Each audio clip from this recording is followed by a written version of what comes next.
नमस्कार विद्यार्थी मित्रांनो, मी खेमचंद्र पाटील आपलं सर्वांचं जिजाऊच्या स्पर्धा परीक्षा मार्गदर्शन केंद्र युट्यूब चॅनलवर स्वागत करतोय. आज आपण गणित आणि बुद्धिमत्ता यामधील काही प्रश्न आपण चर्चा करणार आहेत. पोलीस भरती या परीक्षेच्या अनुषंगाने ही ऑनलाईन गणित आणि बुद्धिमत्तेसाठीची व्हिडिओ सिरीज आपले सूर्य विद्यार्थी मित्रांनो, आज हा 21वा दिवस आहे.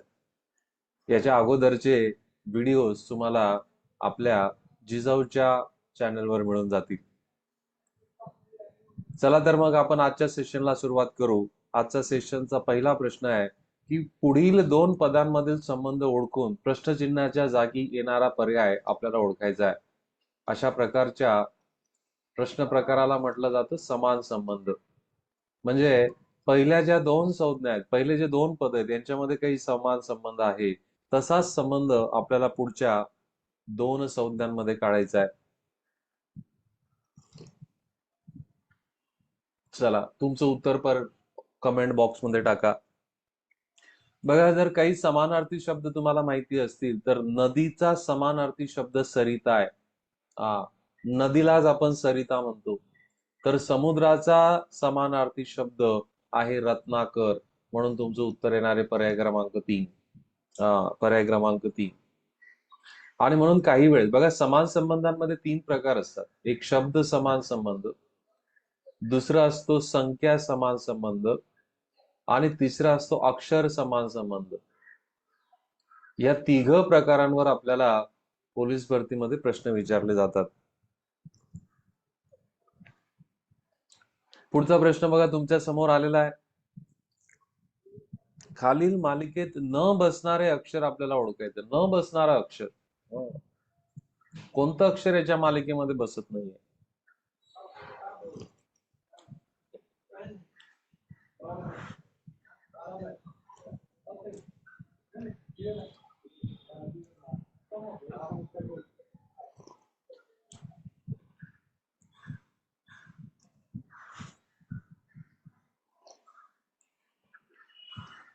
आता यांना नंबर जर दिले बघा, ई चा क्रमांक, एफ चा क्रमांक, डी, जी, बी, ए याचे क्रमांक दिला तर हा 6 आहे, हा 5 आहे, हा 4 आहे, हा 2 आहे आणि हा 1 आहे.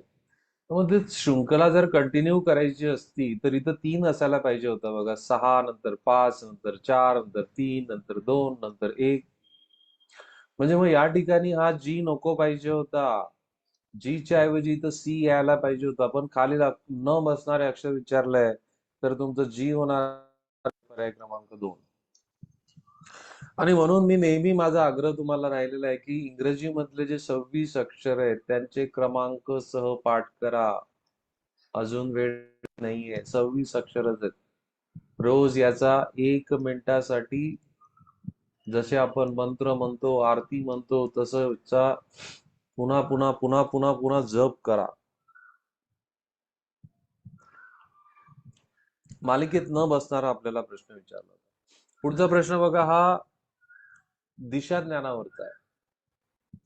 आशुतोष उगवता सूर्य पाहतो. उगवता सूर्य पाहतो म्हणजे त्याचं तोंड पूर्वेकडे. सूर्य कोणत्या दिशेला उगवतो? पूर्वेकडे उगवतो. म्हणजे त्याचं तोंड पूर्वेकडे बघा. पूर्वेकडे तोंड करून तो उभा आहे.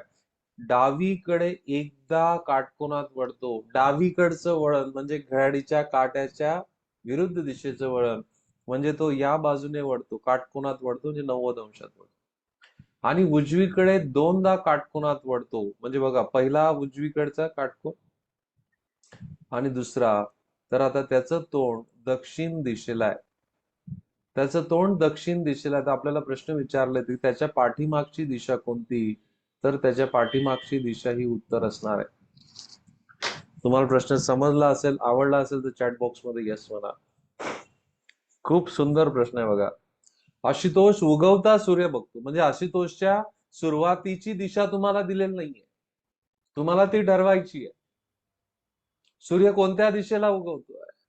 पूर्व दिशेला उगवतो. म्हणून आशुतोषचं सुरुवातीचं तोंड पूर्व दिशेला होतं आणि मग तिथून तो डावीकडे काटकोनात वळाला आणि मग नंतर उजवीकडे. डावीकडचं वळण म्हणजे घड्याळीच्या काट्याच्या विरुद्ध दिशेचं वळण. उजवीकडचं वळण म्हणजे घड्याळ्याच्या काट्याच्या दिशेचं वळण. या साध्या साध्या गोष्टी जर तुम्ही लक्षात ठेवले तर तुम्ही हसत खेळत या परीक्षेला सामोरे जाल. लक्षात घ्या. हा, बघा नंतर हे व्हिडिओज चॅनलवर असणार आहेत. हे व्हिडिओज चॅनलवर नंतर असणार आहेत. आता तर तुम्ही प्रश्न लिहून घ्याच, पण जर आता वेळ नाही मिळाला तर नंतर तुम्ही नक्की हे पॉज करा, व्हिडिओ, प्रश्न लिहा आणि त्याचे उत्तर तुम्ही शोधण्याचा पुन्हा प्रयत्न करा. पुढचा प्रश्न हा नातेसंबंधांवरचा आहे. नातेसंबंधांवरचा आहे. प्रत्येकाने करण्याचा प्रयत्न करा.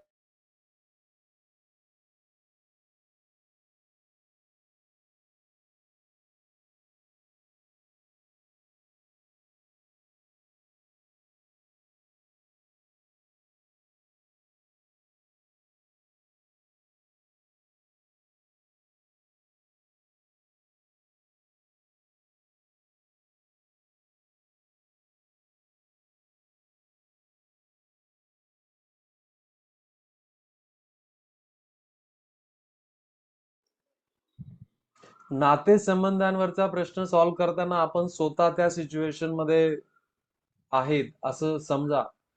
सुरेश गीताचा भाऊ आहे. सुरेश सुरेश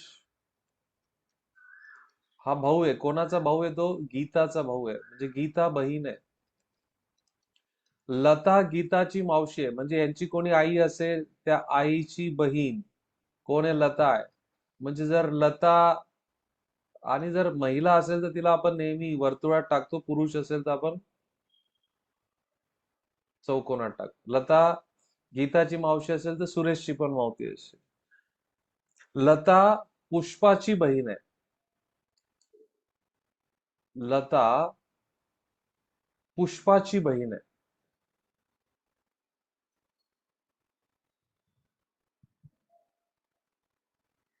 गीता लताची मावशी आहे.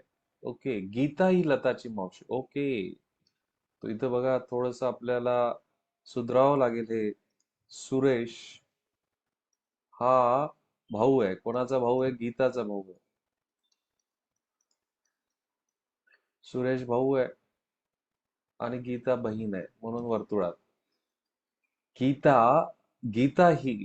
गीता लताची मावशी. म्हणजे काय असेल माहितीये का? गीताची अजून एक कोणी बहीण आहे, त्या बहिणीची मुलगी कोण आहे? लता आहे. लता आहे. म्हणजे लताची मावशी गीता आली. म्हणजे लताची आई ही व्यक्ती, इथली व्यक्ती, आणि लता पुष्पाची बहीण आहे. म्हणजे लता आणि पुष्पा बहीण आहे बघा, पुष्पा. तर सुरेश पुष्पाचे नाते काय? पुष्पा काय म्हणेल? माझी आई, ही आई. पुष्पा आणि लताची ही व्यक्ती आई आहे त्यांची, आणि त्यांचा भाऊ आहे हा सुरेश. म्हणजे सुरेश हा मामा आहे आणि पुष्पा ही काय? भाची आहे. म्हणून तुमचं उत्तर मामा भाची येणार आहे. तुमचं उत्तर पर्याय क्रमांक 3. हम्म आणि म्हणून नातेसंबंधाचे प्रश्न सॉल्व्ह करताना ट्री डायग्राम आपण त्याला म्हणतो. ट्री डायग्राम आपण त्याला म्हणतो. ट्री डायग्राम आपल्याला काढता आली पाहिजे. गुंतागुंतीची सिच्युएशन ही दिली जाते, संभ्रमात टाकलं जातं आपल्याला, तो संभ्रम आपल्याला सोडवता आला पाहिजे. पुढचा प्रश्न बघा, प्रत्येकाने करण्याचा प्रयत्न करा. अशा प्रकारचे उदाहरणं मी मागच्या वेळेस तुमच्याकडून घेतलेले आहेत.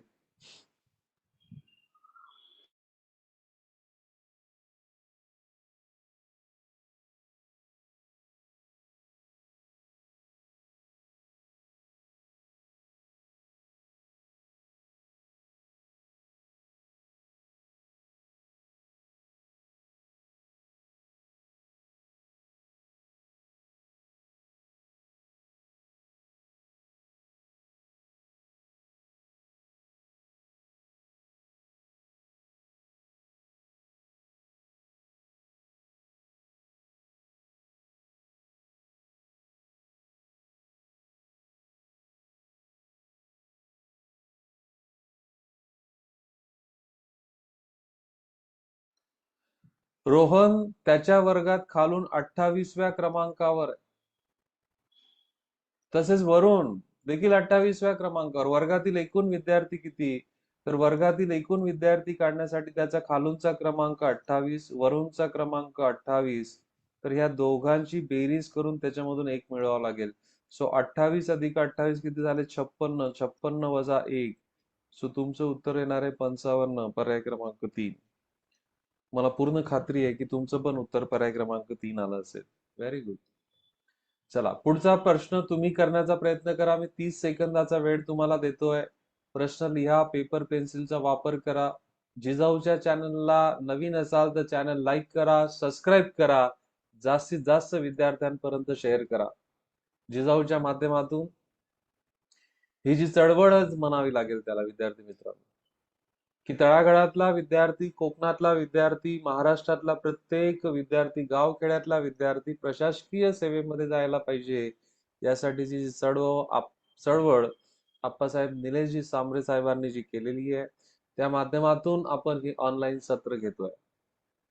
पोलीस भरती, कंबाईन, राज्यसेवा, स्टाफ सिलेक्शन, बँकिंग, सरळ सेवा अशा सर्व परीक्षांचं मार्गदर्शन ऑनलाईन आणि ऑफलाईन मोफत जिजाऊच्या मार्फत केलं जातं. विद्यार्थी मित्रांनो, ही खरंच प्रशंसनीय गोष्ट आहे.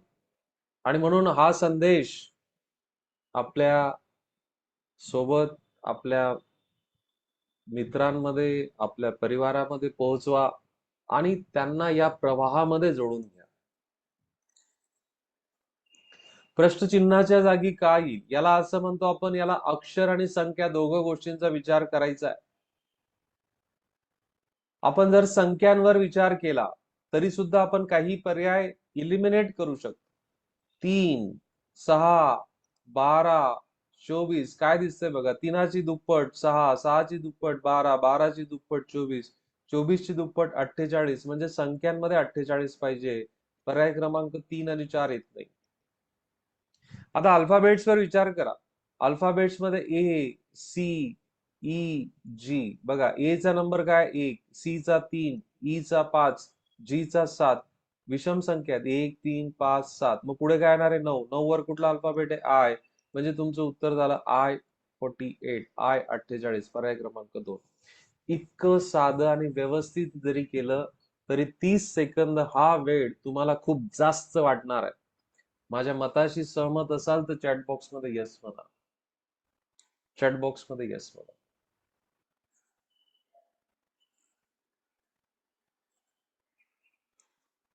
चला, पुढचा प्रश्न आपल्या समोर येतोय. प्रत्येकाने उत्तर देण्याचा प्रयत्न करा. दिशा ज्ञानावरचा प्रश्न आहे. मी तुम्हाला मगाशी बोललो, दिशा ज्ञानावरचा प्रश्न सॉल्व्ह करत असताना आपल्याला आकृती काढावी लागते. आकृती काढताना दोन गोष्टी महत्वाच्या आहेत. आकृती काढताना ही तर सर्वात महत्वाची गोष्ट आहे बघा, की आपण दिशा ज्ञानामध्ये ही आकृती काढताना वरची दिशा ही उत्तराच्या विरुद्ध असते, ती दक्षिण. तुमच्या उजव्या हाताला असते ती पूर्व आणि डाव्या हाताला असते पश्चिम.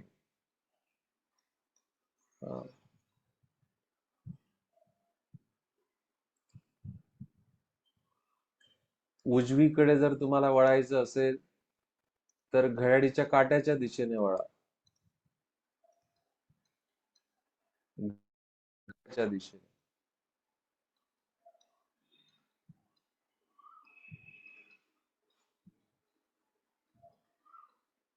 आणि तुम्हाला जर डावीकडे घ्यायचं असेल तर घड्याळीच्या काट्याच्या विरुद्ध दिशेने वळायचं.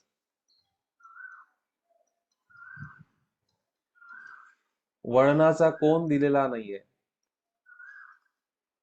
तर वळणाचा कोन हा नेहमी 90 अंशाचा ठेवा आणि तो दिलेलाच नसतो. आणि 90 अंशाचा कोन म्हणजेच काय? काटकोन. या साध्या साध्या गोष्टी जर तुम्ही लक्षात ठेवल्या तर घड्याळीवरचा प्रॉब्लेम तुम्ही काही वेळातच सॉल्व्ह कराल. चला, डेफिनेटली विचारल्या जाणाऱ्या प्रश्न प्रकारांवरच चर्चा केली जाते इथं. सीधी बात, नो बकवास. लक्षात घ्या. बरेच युट्यूब चॅनल बघतात विद्यार्थी मित्रांनो. अवांतर बोललं जातं. आपला अमूल्य वेळ घेतला जातो. एंटरटेनमेंट केली जाते. विद्यार्थ्यांना ते आवडतं, आवडू द्यात त्यांना. तुम्ही नेमकं जे पाहिजे ते करा. आपला वेळ हा अमूल्य आहे, तो कोणाला असा सहज देऊ नका. जपून वापरा. एकदा गेलेली वेळ परत मिळवता येत नाही विद्यार्थी मित्रांनो, लक्षात घ्या. आणि म्हणून आपला वेळ कोणाला द्यायचा, आपला वेळ कसा खर्च करायचा याचा विचार करा आणि मगच तो खर्च करा. सुदेश घरापासून 2 किलोमीटर पूर्वेस गेलाय. सो सुदेशचं घर आहे समजा, हे काहीतरी मार्किंग करा सुरुवातीला. 2 किलोमीटर गेलाय पूर्वेला, 2 किलोमीटर गेला तो आता इथं आहे. त्याच्या शिक्षिकेचं घर आहे इथं, सुरेशच्या शिक्षकांचं घर आहे. शिक्षिकेच्या घरापासून दक्षिणेला 1.5 गेला, दक्षिणेला गेला म्हणजे खाली गेलाय बघा, 1.5. तर शाळेपासून सुदर्शनचे घर, आणि इथं कुठं पोहोचलाय तो? शाळेत पोहोचला, इथं शाळा आहे. आता आपल्याला विचारलंय की हे अंतर किती असेल, तर हा काटकोन आहे बघा, काटकोन आहे. हे 2 आहे, हे 1.5 आहे. आता बघा, काटकोन त्रिकोणामध्ये पायथागोरसचं त्रिकूट असतं. म्हणजे पायथागोरसचं त्रिकूट म्हणजे काय, की समजा हा काटकोन असेल, हा 4 ही 3 असेल, तर ही 5 असते, लक्षात घ्या. आता हे जर काय केलं बघा, त्रिकुटामध्ये काय असतं नेहमी लक्षात घ्या. मी याला 2 ने भागितलं, याला पण 2 भागितलं, याला पण 2 ने भागितलं, तर मला काय वाटेल? 2. 4/2 म्हणजे 2, 3/2 म्हणजे 1.5, आणि 5/2 म्हणजे काय? 2.5. म्हणजे हे तिरकस अंतर किती आलं? 2.5. काटकोन त्रिकोणाच्या मध्ये आपण पायथागोरसचं प्रमेय वापरू शकतो, आणि 90 अंशासमोरील बाजू असते ही तिरकस बाजू. मग आता हे 2 आहे, हे 1.5 आहे, म्हणजे ही तिरकस बाजू किती असायला पाहिजे? 2.5 असायला पाहिजे. सो तुमचं उत्तर 2.5 असणार. खूप सुंदर प्रश्न आहे, थोडासा ट्रिकी आहे. आता ह्या काटकोन त्रिकोणात बघा, जर मी ह्या प्रत्येकाला जर तुम्ही 2 ने मल्टिप्लाय केलं असतं, म्हणजे 4 दुने 8, 3 दुने 6, तर 5 दुने 10, हे पण पायथागोरसचे ट्रिपलेट फॉलो करेल. समजा मी 3 ने गुणाकार केला असता, तर हे कसं झालं असतं बघा, 4 त्रिक 12, 3 त्रिक 9, 5 त्रिक 15. लक्षात घ्या. तर बऱ्याच गोष्टी आपल्या यामध्ये डिस्कशन मध्ये येत आहेत, लक्षात घ्या. खूप सुंदर प्रश्न आहे. सर्व गोष्टी मी तुम्हाला, दिशा ज्ञानाचा अर्धा टॉपिक मी या प्रश्नाच्या अनुषंगाने तुमच्या समोर ठेवला आहे, लक्षात घ्या. चला, पुढचा प्रश्न आपल्या समोर येतो विद्यार्थी मित्रांनो. पेपर पेन्सिलचा वापर करा, लिहा. जितकं लिहाल तितका उपयोग होईल. पुढचा प्रश्न बघा, खूप सुंदर प्रश्न आहे. प्रश्नाची पद्धत थोडीशी, प्रश्न विचारण्याची पद्धत थोडीशी नवीन वाटेल तुम्हाला, पण वाचा. अशा प्रकारचे प्रश्न तुम्ही केल्यानंतर तुमचं लॉजिक डेव्हलप होतं, आणि म्हणून एखादा नवीन प्रकार जरी आला तरी आपण त्या ठिकाणी गडबड होत नाही आपली, क्लीन बोल्ड नाही होत आपण त्या ठिकाणी. खालील अक्षरे एकदाच वापरून एक अर्थपूर्ण शब्द तयार केल्यास त्या शब्दातील च आणि ही 2 अक्षरे कोणत्या स्थानावर असतील, असं आपल्याला विचारलंय. मराठी शब्दकोश, मराठी शब्द भरणा महत्वाचा आहे. म्हणजे जवळपास मराठी व्याकरण आहे ना तुम्हाला, म्हणजे मराठीशी मिळता जुळता. पहिलाच प्रश्न जो आपण घेतला होता समानार्थी शब्दांवर होता, पण त्याला बुद्धिमत्तेचं स्वरूप दिलं गेलं होतं. या ठिकाणी पण तुम्हाला दिसतंय की आपल्याला एक शब्द तयार करायचा आहे, अर्थपूर्ण शब्द तयार करायचा आहे, आणि मग च आणि ता हा शब्द, हे अक्षर कोणत्या क्रमांकावर आहे? की रा ता पंत च, पंच तारांकित शब्द काय तयार होतोय? पंच तारांकित, 5 स्टार. त्याला 5 स्टार बरं वाटतं सर. पंच तारांकित म्हणजेच 5 स्टार, हा त्याचा अर्थपूर्ण शब्द तयार. स हा कितव्या क्रमांकावर आहे? डावीकडून दुसरा, आणि त कितव्या? तिसरा. सो 2 आणि 3 असं तुमचं उत्तर येणार आहे, जो पर्याय क्रमांक 3 आहे. तुम्हाला प्रश्न आवडला असेल तर चॅट बॉक्स मध्ये यस म्हणा. आणि म्हणून मी तुम्हाला सांगितलं की जिजाऊच्या युट्यूब चॅनलवर या ठिकाणी तुम्हाला असं कंटेंट दिलं जाईल विद्यार्थी मित्रांनो, जे अनुभवातून आलेलं आहे, मागच्या प्रश्नपत्रिकेमध्ये विचारलं गेलेलं आहे आणि विचारलं जाण्याची शक्यता आहे. विचारलं गेलेलं आहे आणि विचारण्याची शक्यता आहे. अशाच प्रश्नांवर चर्चा या ठिकाणी केली जाते. पुढचा प्रश्न आपल्या समोर आलाय. मी तुम्हाला सांगितलं समान संबंधाचे 3 प्रकार आहेत. एक शब्द समान संबंध, एक संख्या समान संबंध आणि हा अक्षर समान संबंध. अक्षर समान संबंध म्हणजे हे 26 इंग्रजी अक्षरांवर आधारलेले 26 अक्षर आहे. तर या 26 अक्षरांशी इतकी मैत्री करा, इतकी मैत्री करा की जबरदस्त मैत्री करा. म्हणजे बघा MLCQP आणि POFTS यांचा काहीतरी संबंध आहे. आता तो संबंध करण्यासाठी मी नंबर देतो बघा. याचा नंबर आहे 13, याचा आहे 16, याचा 12 आहे नंबर, याचा 15 आहे, C चा 3 आहे, याचा 6 आहे, Q चा 17 आहे, याचा 20, P चा 16 आहे, याचा 19 आहे. काय दिसतंय रे मित्रांनो? काय दिसतंय? येस, 3 मिळवलेत. याच्यामध्ये पण 3 मिळवलेत, इथं पण 3 मिळवलेत, इथं पण 3 अधिक 3 6 झाले, 17 अधिक 3 20 झाले, 16 अधिक 3 19 झाले. झालं ना? मग लॉजिक मिळालं ना? मग का घाबरतायत? B K G C R. So B चा नंबर 2 आहे, K चा 11 आहे, G चा 7 आहे, 3 आहे, R चा 18 आहे. चला याच्यात 3 मिळवा. याच्यात 3 मिळवले तर काय येणार आहे? 5. 5 वर कुठला अल्फाबेट आहे? E. याच्यात 3 मिळवले तर किती मिळणार आहेत? किती मिळणार आहे सांगा? 14. 14 वर कुठला अल्फाबेट आहे? N. याच्यात 3 मिळवले तर किती भेटतील? 10. 10 वर कुठला अल्फाबेट आहे? G. याच्यात 3 मिळवले तर काय भेटतील? 6 वर कुठला अल्फाबेट आहे? F. याच्यात 3 मिळवले तर किती भेटतील? 21. 21 वर कुठला अल्फाबेट आहे? U. तो शोधा, हा पर्याय शोधा. ENJFU. ENJFU पर्याय क्रमांक 3 तुमचं उत्तर आहे. प्रश्न सुंदर आहे. लॉजिक बघा कसं शोधलंय. लॉजिक बघा. 26 अक्षरांचा पुरेपूर उपयोग. नंबर्स आपला स्ट्रॉंग पॉइंट आहे. मी पुन्हा पुन्हा सांगत आलो मागच्या डिस्कशन्स मध्ये, पुन्हा पुन्हा सांगत आलोय, त्याचा उपयोग करा. अभी नहीं तो कभी नहीं. कॉन्शियसली स्वतःला अनकम्फर्टेबल करा. यावेळची पोलीस भरती आधी खाकी मग बाकी. लग्न कार्य ठेवा बाजूला जरा. पहिल्यांदा मिळवा खाकी, मग होऊन जाईल सर्व बाकी.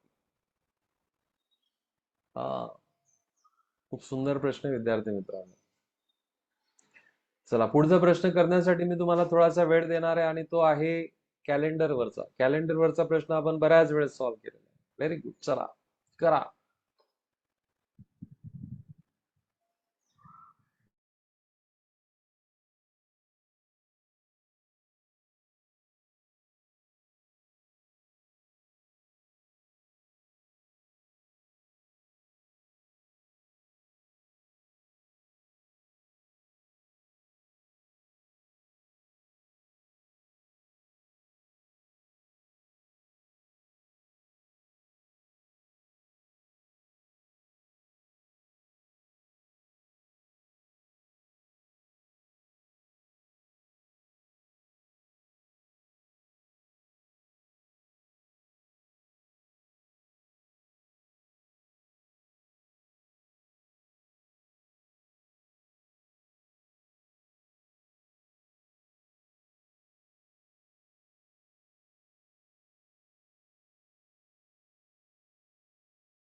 कॅलेंडरवरचे क्वेश्चन्स आपण केलेत बघा. 1 जानेवारी 2005 ला शनिवार होता आणि लक्षात घ्या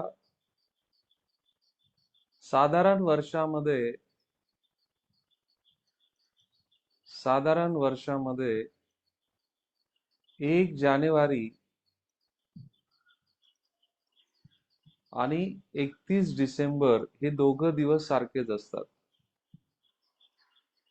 हे दोघं दिवस सारखेच असतात साधारण वर्षामध्ये. आता बघा 1 जानेवारी 2005 आहे. 1 जानेवारी 2005 तर 1 जानेवारी 2006 साधारण वर्षामधून तुम्ही साधारण वर्षामध्ये जातायत तर 1 दिवसाची वाढ होणार आहे. म्हणजे शनिवार अधिक 1 केला तर 1 जानेवारी 2006 रोजी काय असणार आहे? रविवार असणार आहे. आणि जो वार 1 जानेवारी 2006 रोजी असेल तोच वार 31 डिसेंबर 2006 रोजी असणार आहे. सो 31 डिसेंबर 2006 रोजी असणारा वार कोणता असणार आहे? रविवार असणार आहे. उत्तर तुमचं पर्याय क्रमांक 4 आहे. म्हणजे साध्या साध्या कन्सेप्च्युअल गोष्टी जर तुम्हाला माहिती असेल विद्यार्थी मित्रांनो तर फार काही आपल्याला एफर्ट्स घ्यावे लागत नाही. फार काही एफर्ट्स घ्यावे लागत नाही. लक्षात घ्या. ज्यांचं ज्यांचं उत्तर रविवार आलं असेल त्यांनी चॅट बॉक्स मध्ये यस म्हणा.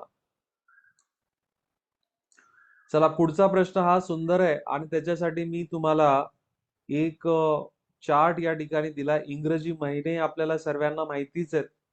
पण आपले मराठी महिन्यांच्या बाबतीमध्ये फार गडबड असते आपली. तर मराठी महिने तुम्हाला दिलेले आहेत मी या ठिकाणी. मराठी महिने बघा. ओके. आणि मराठी महिने पाठ करून टाका आज.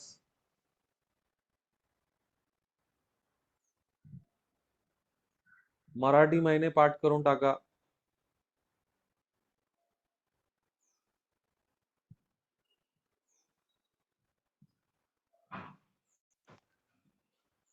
प्रश्नचिन्हाच्या जागी योग्य पर्याय आपल्याला ओळखायचा आहे. चैत्र नंतर बघा एक गॅप टाकला आणि काय घेतला? घेतलाय. ओके. आता ज्येष्ठ नंतर किती? 2. श्रावण, आषाढ आणि श्रावणाचा गॅप टाकला आणि मग काय घेतलंय? भाद्रपद घेतलंय. आता भाद्रपद नंतर किती महिन्यांचा गॅप टाकला? 1, 2 आणि 3 महिन्यांचा गॅप टाकला आणि काय घेतलंय? पौष. आता मला सांगा पौष नंतर किती महिन्यांचा गॅप असेल? 1, 2, 3, 4. पहिल्यांदा गॅप 1 होता, नंतर गॅप 2 झाला, नंतर गॅप 3, आता गॅप 4 महिन्यांचा असणार आहे. 4 महिन्यांचा गॅप पौष नंतर टाका. 1, 2, 3 आणि 4. सो पुन्हा तुमचं उत्तर हे ज्येष्ठ येणार आहे. म्हणून या प्रश्नाचं उत्तर पर्याय क्रमांक 2 आहे. प्रश्न समजला असेल, आवडला असेल तर एकदा कमेंट बॉक्समध्ये मेन्शन करा. मराठी महिने आणि त्यांचे दिवस लिहून घ्या. या बाबतीत आपली इन्फॉर्मेशन फार कमी आहे. मराठी महिन्यांच्या बाबतीत फार इन्फॉर्मेशन कमी आहे. म्हणजे एप्रिल नंतर कोणता महिना येतो हे तुम्हाला चांगलं माहिती आहे, पण आषाढ नंतर कोणता महिना येतो आता तुम्ही चार्ट दिसतोय समोर म्हणून सांगाल. पण जर एकदमच तुम्हाला चार्ट तुमच्या समोर नाही आणि विचारलं तर अडचण येते. येत असेल तर फारच चांगली गोष्ट आहे, पण बऱ्याच विद्यार्थ्यांना अडचण येते.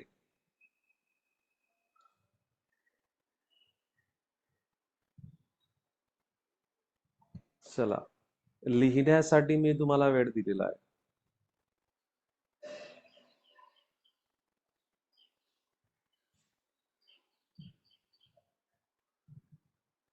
चैत्र, वैशाख, ज्येष्ठ, आषाढ, श्रावण, भाद्रपद, अश्विन, कार्तिक, मार्गशीर्ष, पौष, माघ आणि फाल्गुन.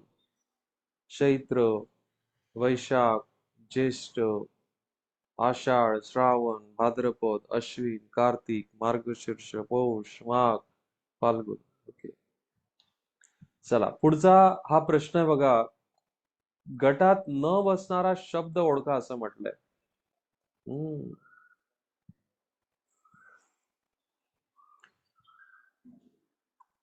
चला, वेळ दिलेला आहे. प्रत्येकाने उत्तर देण्याचा प्रयत्न करा. गटात न बसणारा शब्द ओळखा.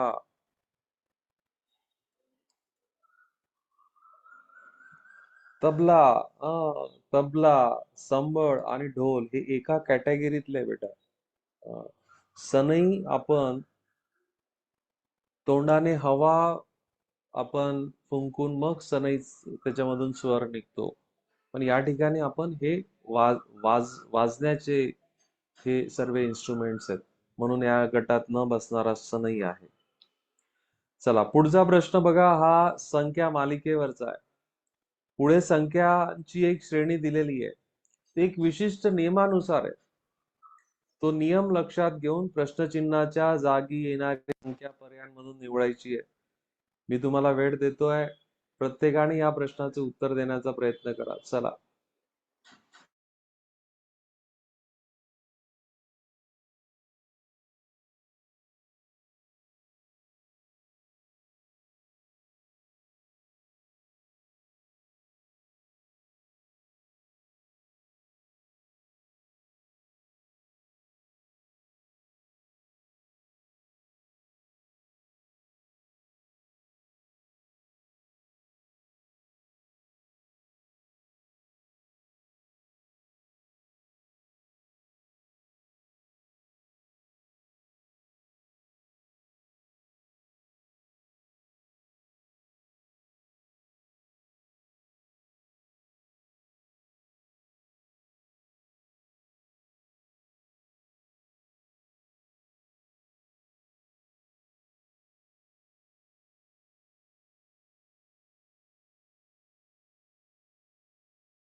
आता बघा, मी तुम्हाला नेहमीपेक्षा थोडासा जास्त वेळ याच्यामध्ये दिला.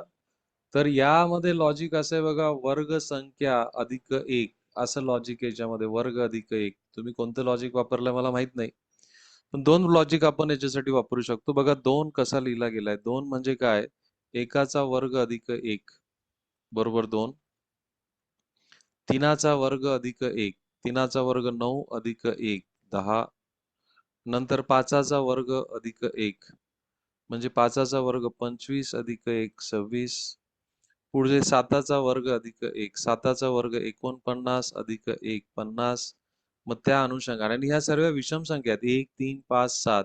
सो तुमचं नवाचा वर्ग अधिक एक, नवाचा वर्ग 81 अधिक एक 82 तुमचं उत्तर यायला पाहिजे, जो पर्याय क्रमांक 1 आहे. तुम्ही जर अशा पद्धतीने सॉल्व्ह करण्याचा प्रयत्न केला तर कदाचित उत्तर मिळायला वेळ लागेल. बघा, इथं संख्या वाढली आहे, इथं संख्या 16 ने वाढली आहे, इथं संख्या 24 ने वाढली आहे. ओके. तर 8 16 24 म्हणजे 8चा पाढा म्हटला जातोय, तर संख्या 32 ने जर तुमचं उत्तर पुन्हा 82 या ठिकाणी येणार आहे. ओके, म्हणजे वाढ ही दुप्पट होते, तरी सुद्धा तुमचं उत्तर या ठिकाणी मिळते तुम्हाला. सर दोघं पद्धतीने केलं तर उत्तर तुमचं सारखंच येते. मला पूर्ण खात्री आहे की तुमचं उत्तर आलं असेल. चला, पुढचा प्रश्न हा दिशा ज्ञानावरचा आहे. दिशा ज्ञानावरच्या आतापर्यंत आपण 2 ते 3 प्रश्न केलेत. तर मला आशा आहे की तुम्हाला ह्या प्रश्नाचं उत्तर तुम्हाला देता येईल. प्रत्येकाने मला उत्तर देण्याचा प्रयत्न करा. Take your time. मी तुम्हाला 30 ते 40 सेकंदाचा वेळ देतोय.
आकृती काढणं महत्वाचं विद्यार्थी मित्रांनो लक्षात घ्या. मी तुम्हाला बोललोय पहिल्यांदा डावीकडचं वळण म्हणजे घड्याच्या काट्याच्या विरुद्ध दिशेने वळण. उजवीकडचं वळण म्हणजे घड्याच्या काट्याच्या दिशेने वळण.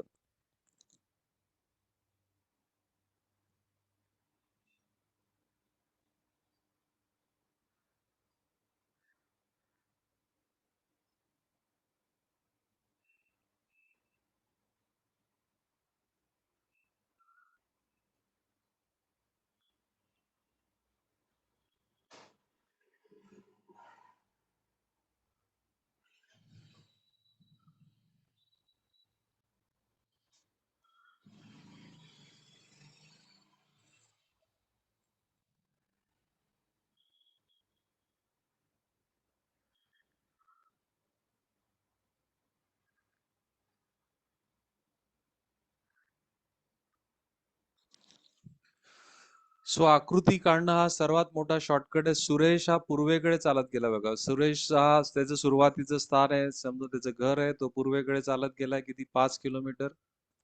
डावीकडे वळून तो 4 किलोमीटर गेलाय. डावीकडे 4 किलोमीटर गेला. त्यानंतर पुन्हा डावीकडे 5 गेला. म्हणजे डावीकडे पुन्हा 5 म्हणजे हे अंतर आला बघा 5. एक आयत तयार होताना दिसतोय. नंतर उजवीकडे 5 किलोमीटर गेलाय. ओके. समजा आपण आकृती थोडीशी खालून सुरुवात करू. या ठिकाणी तो 5 किलोमीटर पूर्वेकडे गेला. नंतर 4 वरती गेला. डावीकडे पुन्हा डावीकडे वळून 5 किलोमीटर गेलाय. पुन्हा उजवीकडे उजवीकडे म्हणजे वरच्या दिशेला जाणारे 5 किलोमीटर अंतर तो गेलाय पुन्हा. ओके. त्याचं निघालेलं स्थान हे होतं बघा. सुरुवातीचं स्थान त्याचं हे होतं.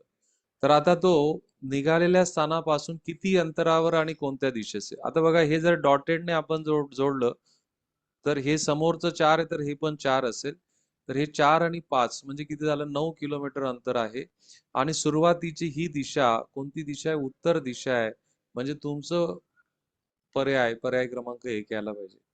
मला पूर्ण खात्री आहे की तुमचा पण उत्तराचा पर्याय हा पर्याय क्रमांक 1 आला असेल. आकृती बघा तुमची पण अशीच आकृती आली आहे. तर योग्य आकृती काढणं, डावीकडचं वळण, उजवीकडचं वळण, माप व्यवस्थित लक्षात घेणं, आयताचा गुणधर्म, चौरसाचा गुणधर्म वापरून आपण नक्की हे उत्तर शोधू शकतो. पुढचा प्रश्न बघा संख्या मालिकेवरचा आहे.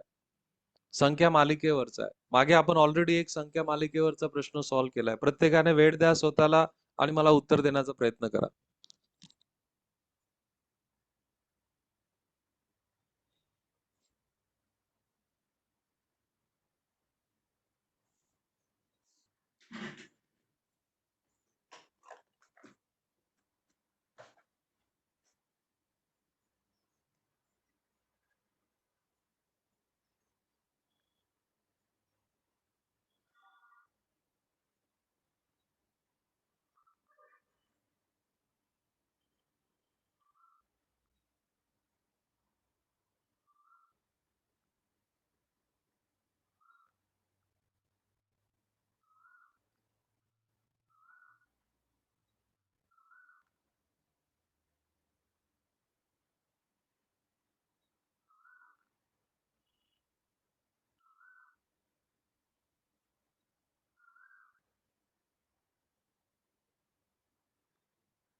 आता या ठिकाणी बघा तुम्हाला दिसतंय की 8, 24, 40 आणि 56 8च्या पटीतील संख्या आहे. 8 एक 8, इथं 8 त्रिक 24, 8 पंचे 40, 8 साती 56.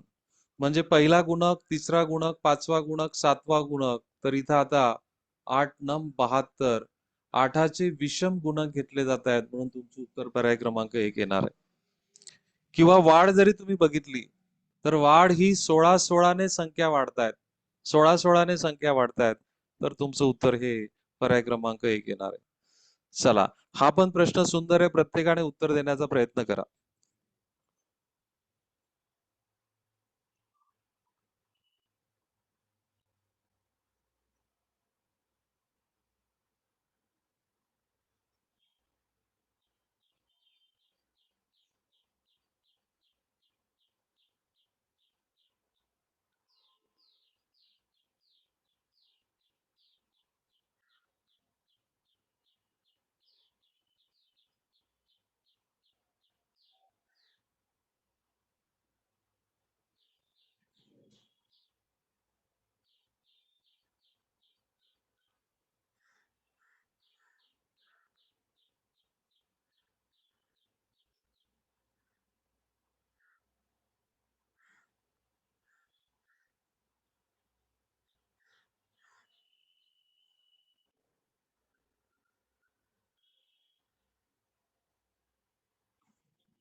आता आपल्याला या संचाशी जास्तीत जास्त साम्य असणारी संख्या आपल्याला ओळखायची बघा.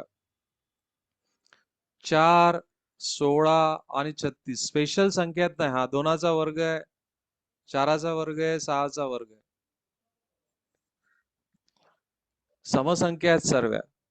मग याच्याशी मिळती जुळती बघा. 64, 100 आणि 144 जर आपण घेतली तर हा 8चा वर्ग आहे, 10चा वर्ग आहे आणि हा 12चा वर्ग आहे. क्रमवार समसंख्यांच्या वर्गांचा संच आपल्याला उत्तर पर्याय क्रमांक 1 घेता येईल. Very good. चला, पुढचा प्रश्न आपल्या समोर आलाय.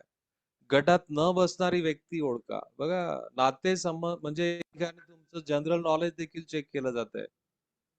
जनरल नॉलेज देखील चेक केलं जात आहे.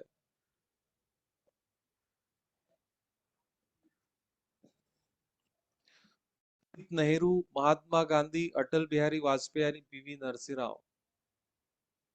तर यामध्ये गटात न बसणारी व्यक्ती कोण आहे? यस, गटात न बसणारी व्यक्ती महात्मा गांधी आहे.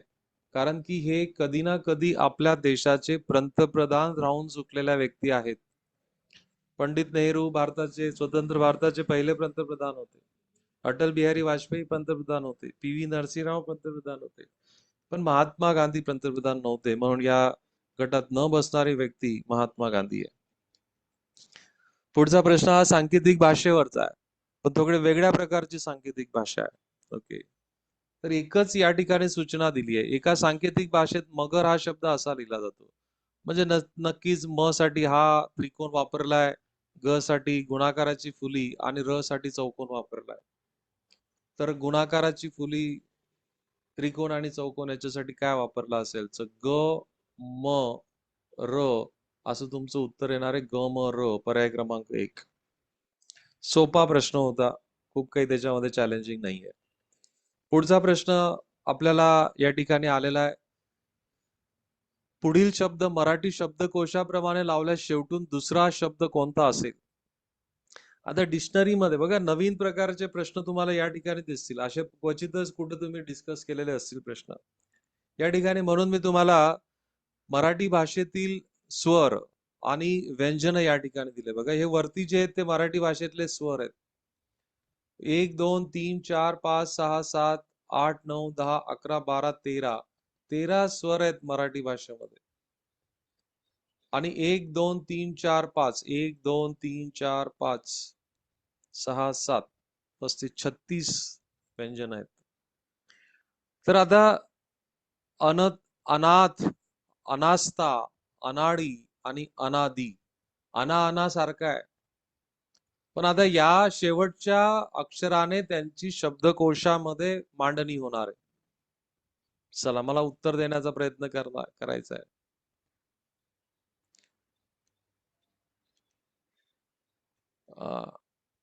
म्हणजे जर पहिल्यांदा जर मला लावायचं असेल तर पहिल्यांदा अनाडी लावता येईल. पहिला शब्दकोशात अनाडी येईल, कारण की ळ इथे बघा, ळ इथे आहे. ओके, ळ इथे आहे. हा थ कुठे आहे बघा, थ कुठे येतोय? हा, थ थ इथे येतोय. द इथे येतोय, थ नंतर द इथे आहे आणि स इथं खाली आहे. म्हणजे पहिला अनाडी येईल, नंतर दुसरा अनाथ येईल,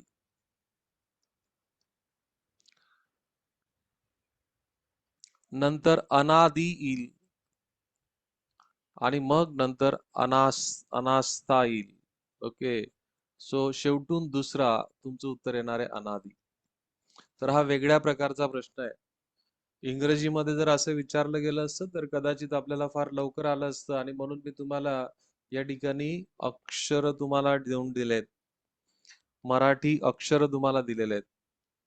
चला, पुढचा प्रश्न हा संख्या मालिकेवरचा आहे. प्रत्येकाने करण्याचा प्रयत्न करा. तुमचं उत्तर चॅट बॉक्स मध्ये टाका. पेपर पेन्सिलचा वापर करा.